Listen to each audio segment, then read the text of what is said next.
Hi, I'm John F. Allen. And I'm R.J. Sullivan. And we're the Two Towers. Greetings and welcome to the Two Towers Talk Show. I'm your host, Tower One, John F. Allen. And I'm Tower 2, R.J. Sullivan. Today, we're going to be discussing and reviewing The Suicide Squad, the 2021 superhero film based on the DC Comics characters featuring the team titled The Suicide Squad. Now, this is a standalone sequel to the 2016 movie of the same name, or Suicide Squad is what it was called. The was added to it's the Suicide Squad. Yes.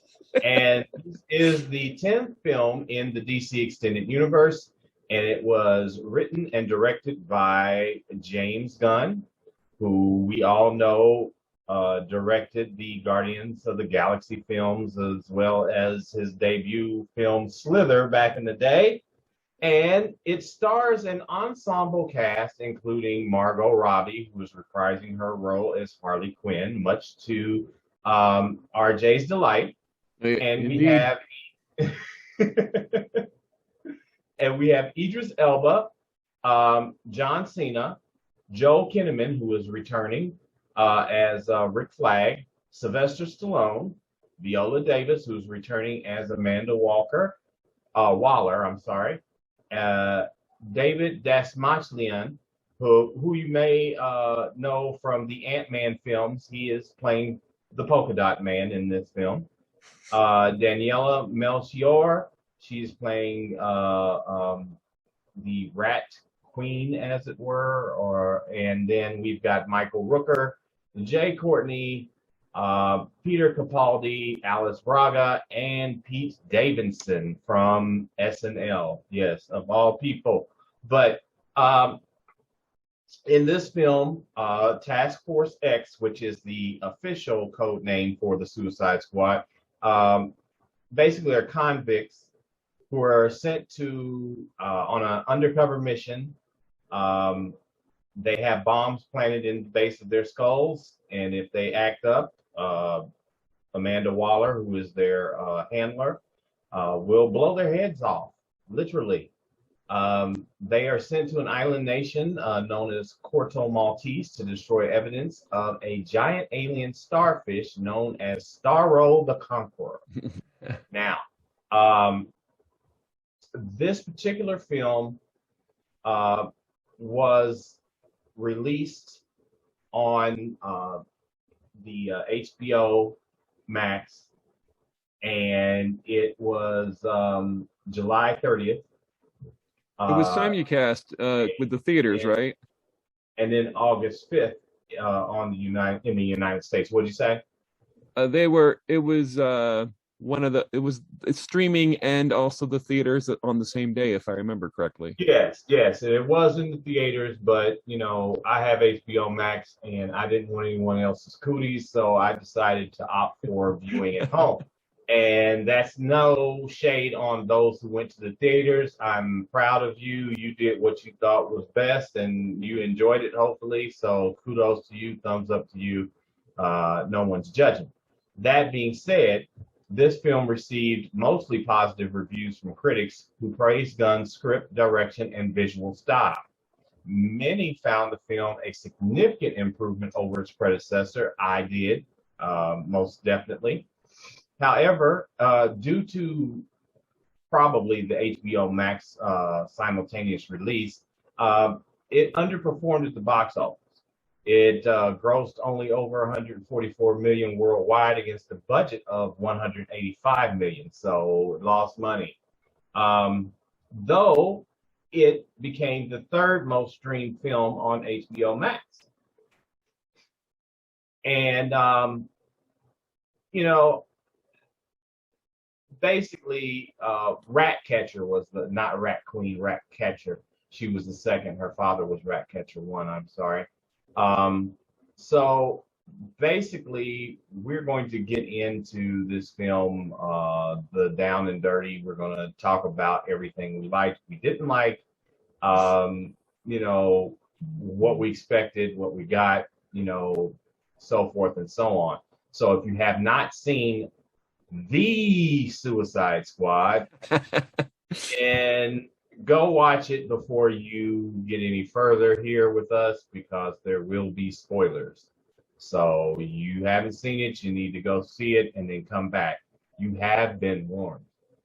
All right. So there's a couple of topics we can hit on before we get into this. One of our earliest episodes was Suicide Squad, no the. Back in 2016, and as I recall, I had a more favorable view of the film than the general public, and having rewatched it a couple of times, I still stand by that. I get the flaws. I've heard the flaws. I understand it. I still found it a lot of fun when I rewatched it. I still found it a lot of fun. Having said that, this movie is much, much better, but I still consider Suicide Squad worth the time to watch at least once. I mean, there's enough. I still find enough positives there for me to check out. John, how do you feel 5 years later? Well, I've seen Suicide Squad twice. First time was in the theaters, and the second time was when I bought it after I bought it.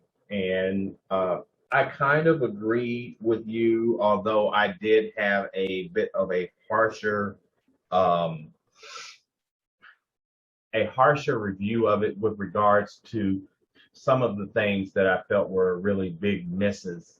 There was a lot of opportunity for making a much better film that were not taken advantage of in the first film, and that is why that's where I had issues with it. Other than that, I enjoyed everything else with regards to the cast and the action and things of that nature. It was a plot device and some writing that made me think this isn't as good as it could have been, but it's not as bad as some of the other critics were making it out to be, in my opinion. So, yep, that's kind of where I stand, and it's stayed that way for the most part. And I do agree, the Suicide Squad is a much better film, and it addressed for myself a lot of those things that were lacking in the first film. But I do have a bone to pick with one thing about this film that we'll get into a little bit later. Okay.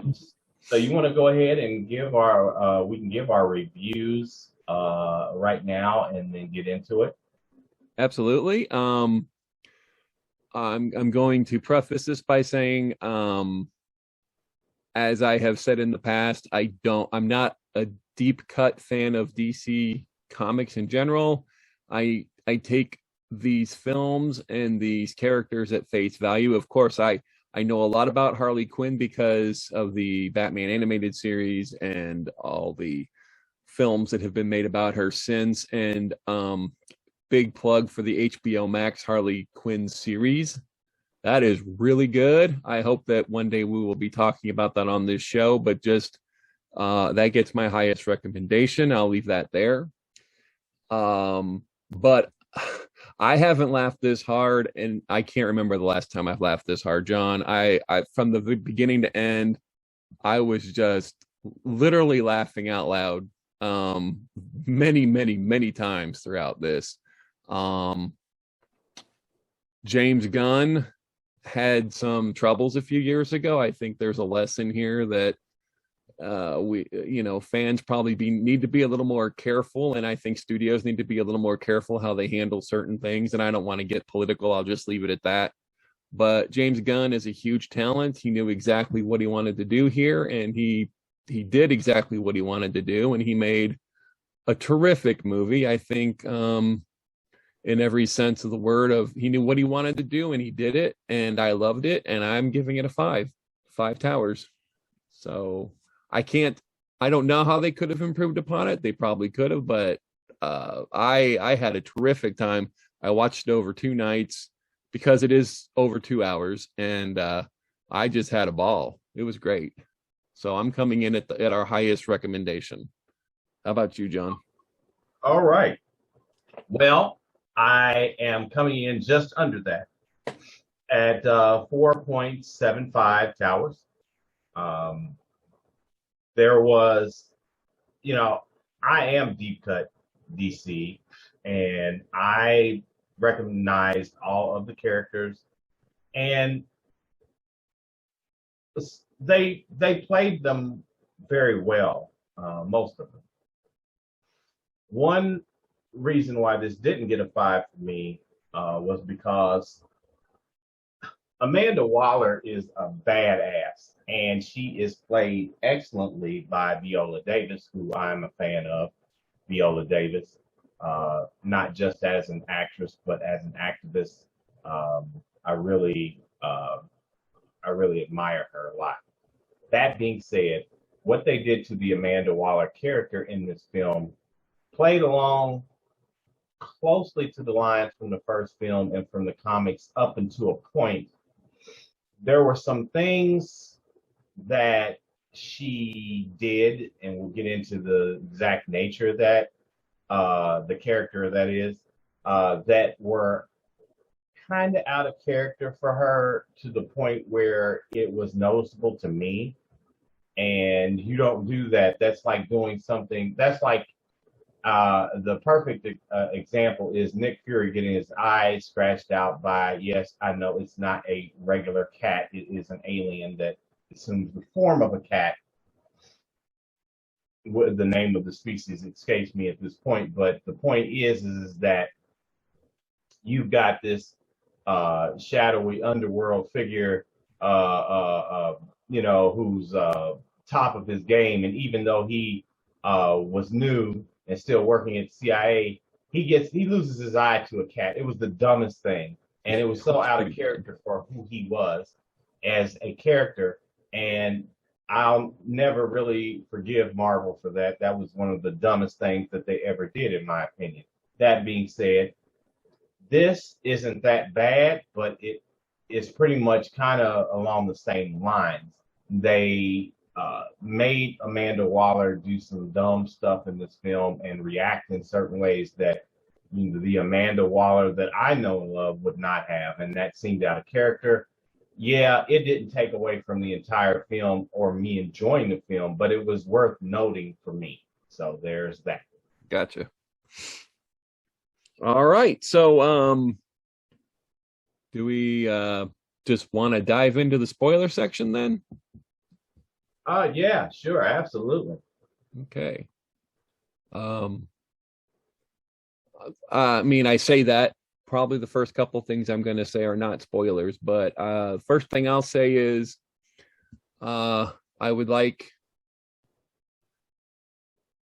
I would just a second, John, we're going to have to cut here just a moment. Okay.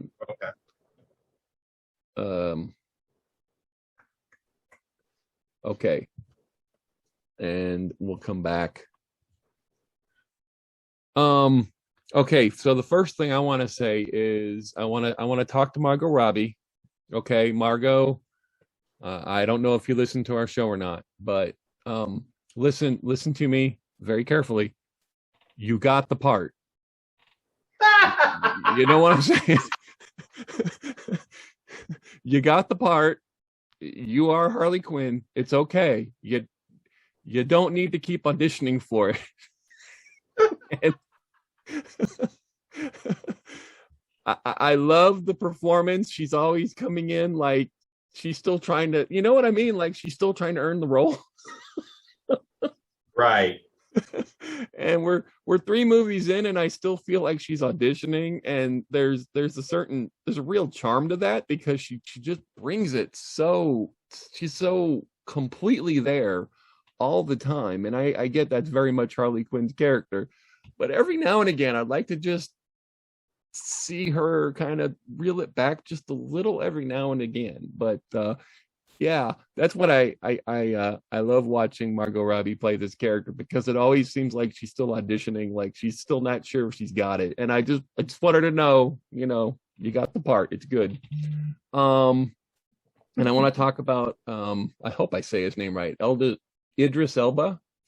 Idris Elba. Um, he is someone who has always had great potential, and I've never really quite felt he's gotten there with the opportunities he's had up to now. I say that I've not seen The Gunslinger, so I guess you're all going to have to forgive me for that one. But, he had great potential in Thor. He had great potential in the third Star Trek film. And surprisingly, I thought this would just be a throwaway role for him, but the dude really brought it in this movie. And he really showed that he is the great leading man that we knew he could be. And although again, this is not the project where I thought he would take it to the next level, I was very, very pleased and I really enjoyed his performance. So those are the first two things I wanted to get off my chest right away, and I'll let you make some observations. We'll go from there. Well, as far as Margot Robbie is concerned, I love her as Harley Quinn. My problem with this film, and it's not even a problem, it's so much just as an observation, is that in her previous iterations as Harley, she could fight, but it was more along the lines of being an opportunistic fighter, which is how she is portrayed in the comics and how she was portrayed in the Batman the Animated Series. In this film, it's like they just made her a straight Batman level badass, and it was kind of like I felt the same. I was thinking maybe the same sentiment that you expressed, but it was like, okay, I love seeing the scenes, the fight scenes. They were on point, awesome, but it would have been a lot more Harley if she hadn't been doing the Ninja Batman stuff, as opposed to just kind of some of that, but a lot of it being, okay, this was the opportunity. I used what was around me to get through because I'm not Batman. And, it just would have made it more true to the character, in my opinion. And that's not to take anything away from Margot Robbie's performance. I love her as an actress. I love her as Harley Quinn, but that was something that stuck out to me. And so as far as Idris Elba is concerned, I know you may not be familiar with his body of work, but his body of work started in television, where he has proven beyond a shadow of a doubt that he has leading man potential, and he has recognized that. That's been recognized in The Wire and in Luther, which is a series that he had, where he was the main character, and that genre film, he's already proven himself as being a great leading man, that beyond reproach with regards to that.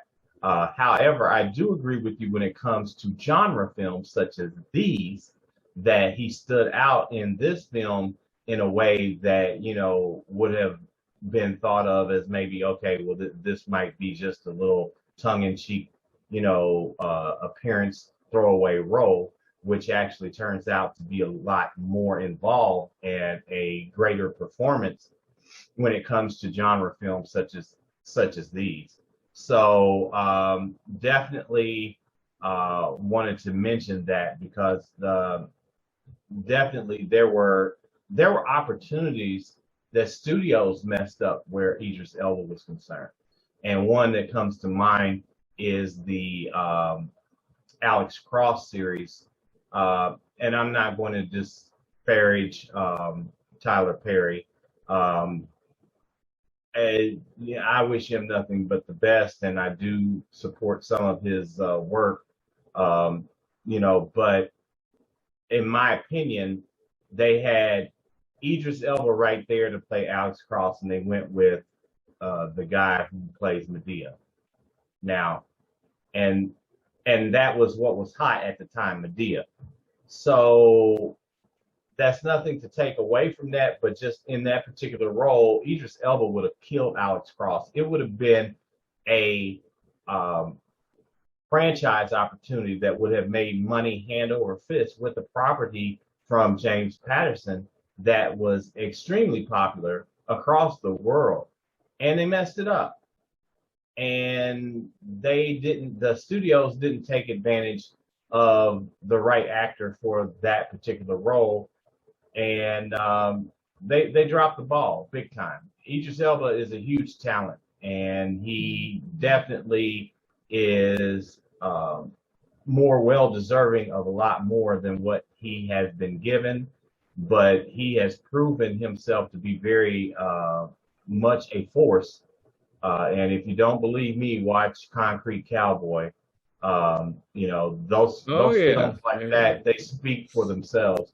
Where he's concerned. So definitely wanted to give a shout out to him there. And I wanted to say this about one other actor in this film. Okay, so I like John Cena in the sense that he makes me laugh. He just makes me laugh looking at him because his arms are huge but very short.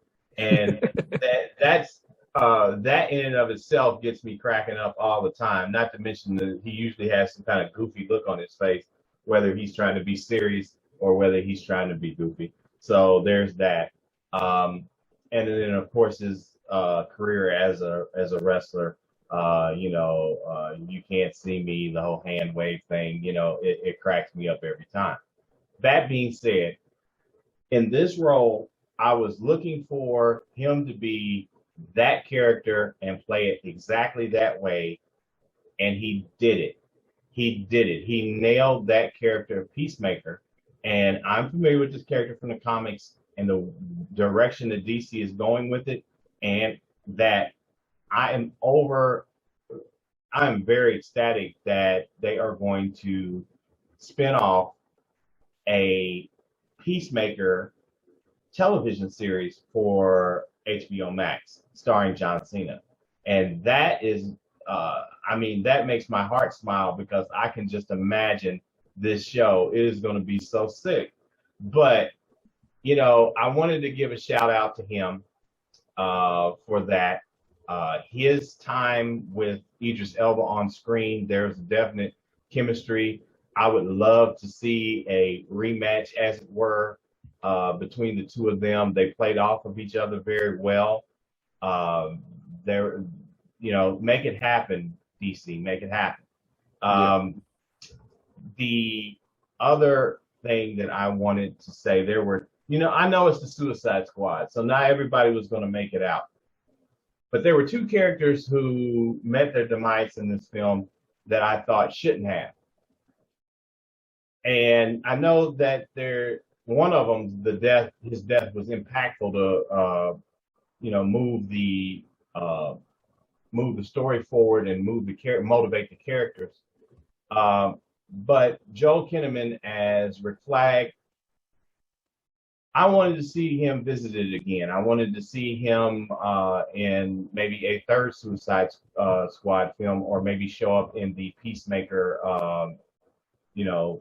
series. But alas, that is not going to happen. So, rest in peace, Rick Flag. The other is Jai Courtney. Now, I know he had a very, but a small role in the first film, in the sense that, they showed him go up against the Flash, which he is part of the Flash's Rogues Gallery in the comics. And they established that was great. But we never really got to see him in action in a Flash movie. And then now they're starting to make these Flash films, but then they killed the character, and it's like, now we won't be able to see that. Every other character that died, I was on board for. Those two kind of left me scratching my head, thinking you had these characters who had potential to be in other films that, I personally, and I'm sure other fans would agree, would have liked to have seen, but I didn't write this. I didn't make the decision. So, I've got to go with the flow on that. So those are my little tidbits there. Yeah, okay. Um, I will add for the Doctor Who fans, Peter Capaldi is terrific in this. I've always enjoyed his portrayal of really anything I've ever seen him in, whether I am necessarily on board for the vision or not. I was not a big fan of his portrayals of Doctor Who, but I never blamed him for that. He always brought his A game, and he brings his A game here as well. And King Shark, it's King Shark, right, John? Yes. Yes. Goodness, I almost consider it a spoiler, but I guess we're there. So, Sylvester Stallone has a small but mighty voiceover part. And I don't think there's anything he said that didn't have me just cracking up. I loved seeing Stallone get this little piece of just pure comedy gold. He's a walking, talking shark, for God's sake. And they played it completely straight. I want to circle back around to one thing you said. Idris Elba and John Cena had, and I would consider it a spoiler, so I'm not going to be specific, about the midpoint of the movie, they had what I considered one of the more shocking twists of the entire film. Involves their two characters, and I thought that was a highlight of the entire movie, and I will not be more specific, but you will know it when you see it. And I'm gonna start off with tone. I'm gonna talk about James Gunn coming in. You really felt the creator's presence in this movie from the very beginning. The first minute you knew that this was a very different film from the first one. And the tone said, check your brain out. Don't bring it with you into this movie too much. This is pretty much going to be a pretty absurd story. It's going to be absurd situations. And it's also we're going to go hard R. So this is not only extremely comical, but it is very dark comedy. And they completely play it up. There's a fine line between graphic violence and where they kind of jack it up. And I would say this about The Boys, the HBO series as well. They jack the violence up to kind of an absurd level, and it looks a little fake. So it never really crosses that line. It's like, wow, that was really bloody and disgusting, but it was also kind of silly because it was so extreme. And things like that generally don't bother me. So, I mean, I guess what I'm trying to say is your mileage may vary, but I never found that this crossed the line into what I would call truly gross. But it earns its R rating, both with the language and they go whole. There's no way this would have ever gotten a PG-13 rating. They knew what they wanted to do. Just like Deadpool years before, they knew what they were doing, and they take full advantage of what the R rating gives you. At the same time, nothing in there. There's nothing in there if you're concerned about a teenager watching it or anything like that. There's nothing that crosses into truly. Nothing was truly disturbing in it, but it is a very, very dark sense of humor. And they make that clear right off the bat. If you're put off by the first 5 minutes, it's not going to change. And you should probably back up. But if you like what you see in the first 5 minutes, you've got a fun couple hours ahead. John, what do you think? Yes, I concur.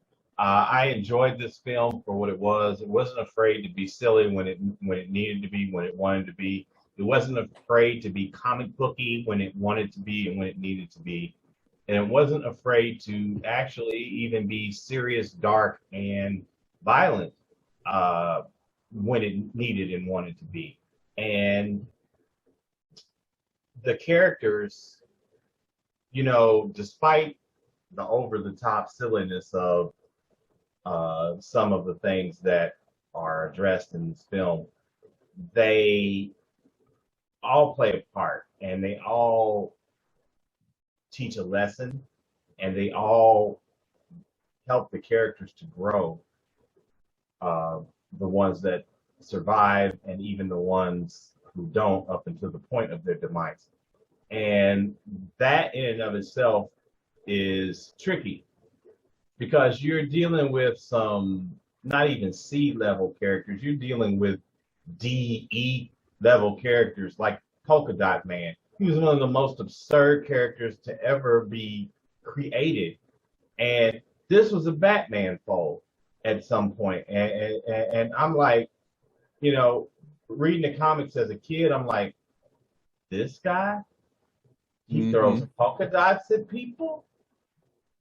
I mean, seriously. I mean, come on. I mean, you know, it was, and Marvel isn't immune to that kind of thing. They had a character. They changed his name, thank God. His original name was Paste Pot Pete, and he had a gun that would shoot paste out. And maybe you'll be in the third one. And well, it's Marvel, so this is sorry, company. So, but I'm just saying that neither company is immune to the dumb characters that you would think, like, you know, how did this even get created? But even that absurd and obscure of a character in this film was portrayed in a way where you actually kind of started to kind of care about the character, and you started to not started, but you saw his growth, his depth of who he was and what he could have been and where he was going. And for you to do that, to me, is brilliant in and of itself, because Polka Dot Man, I mean, right. The name in and of itself, you know, it just makes you think this is just dumb. But, you know, they do it. And I mean, a lot of people also had some things to say about Starro. You know, it's a giant starfish, but say what you will, the character, you know, he had his depth, and he was a CGI character over the top, a giant starfish. But, you know, if you liked Invasion of the Body Snatchers, think of that. Something that looks entirely absurd, but the outcome or the aftermath of this character is very much real, and people actually died. And, you know, they took the most absurd things and they actually made them relatable. And to me, that is kudos for that, because, you know, while this wasn't a thinking man's film by any stretch of the imagination, it was something that you could at least have some feels in while you're being thoroughly entertained with ridiculous characters. And, you know, it was just overall really a fun time for me. So, no, I agree. In the third act, when things were all on the line, they took it as seriously as you could take these concepts. I have no history whatsoever with Starro. When that thing showed up, I about fell off my couch. I mean, it was so, I'm like, what are we doing here? It's like, to me, it was part H.P. Lovecraft, because you saw the tentacles and you saw, I mean, there were some truly horrific moments that they pulled off with it before you actually saw what was a giant purple starfish acting like Godzilla. I mean, that's what it was. But then there was the element of it could shoot out projectiles that took over the people. It became kind of like a zombie movie there to some extent. And they played the stakes as real as you could, given the situation. It became like a truly a battle of life and death that was that was as you know, it played as serious as like From Dusk Till Dawn, you know, the climax to that, where it's just like battling for your life. Yeah, it's a giant purple starfish. Yeah, it looks really dumb, but guess what? It's trying to kill me right now, and we need to fight our way out of this. And during those moments, it did what it had to do. And um, you know, it's not unlike an element I play with in my own fiction. And I am not comparing myself to James Gunn, just to be clear, but I like taking kind of absurd things and seeing how serious I can take it. And those can be fun exercises. And I can, you know, this is definitely that kind of a movie. If you want to see something that you don't think, with a lot of concepts that you don't think will work, but yet see them played with anyway, this is definitely that kind of movie. And every time they went there, I thought it worked very well. Um, the other standout for me was Ratcatcher. I have no history with her character whatsoever. I loved what they did with her character. I thought the actress who played her was terrific, and I liked the tie-in with Edra Elbas's character. That was, at first I was like, this is really weird, but then it kind of became charming after a while. And I think I'd say that about a lot of things in this movie. There were things that shouldn't have worked, and they ended up working anyway, just because if you understand the tone going in and you're willing to meet it halfway, they complete that connection. And by the time I got to the end, I had had a really terrific couple nights in front of the television. I just had a blast with this movie. Yeah. One thing I wanted to mention about Starro is that if you aren't familiar with Starro, he first appeared in Brave and the Bold number 28, which was published back in 1960. Okay. That's 61 years ago. Mm-hmm. So not only has this character been around for over half a century and whatnot, but this was the first villain that the Justice League faced, and it was the first time. It was basically the debut of the Justice League, so that was what it was. In Brave and the Bold, you saw all these other characters from the Silver Age comic books getting together and forming the Justice League. So this was this was prior to the Avengers over at Marvel. And this is the kind of thing that is a deep cut for DC fans because, in the original comics, that's how, important Starro as a character was, even though, yeah, it was kind of absurd, to see all your favorite characters fighting a giant starfish, but, you're reading comic books and comic books were different back then. And Right, so yeah.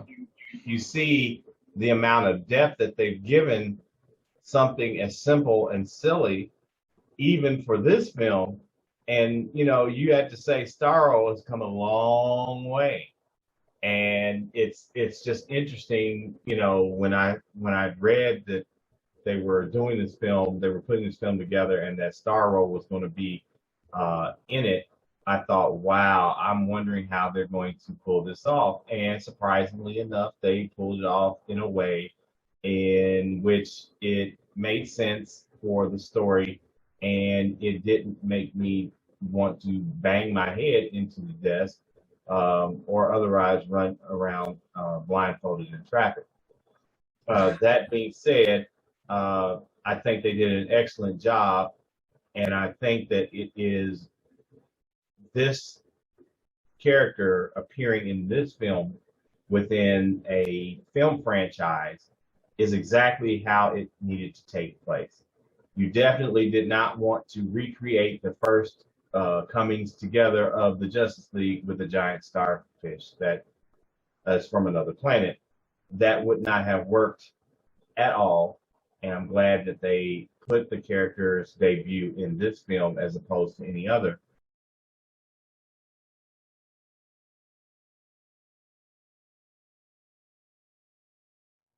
The Two Towers Talk Show is sponsored in part by OG Nerds, a new social media community dedicated to nerds of a certain age, 40 and over, although all are welcome.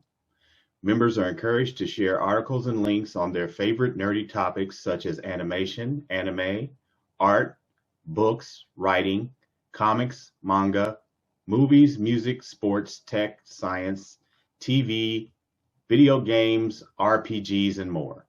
Be sure to visit them on Facebook, Twitter, and Instagram. The Two Towers Talk Show is sponsored in part by Showtime Cinema in Mooresville, Indiana. Their friendly staff is always willing to go the extra mile to make your movie-going experience an enjoyable and memorable one.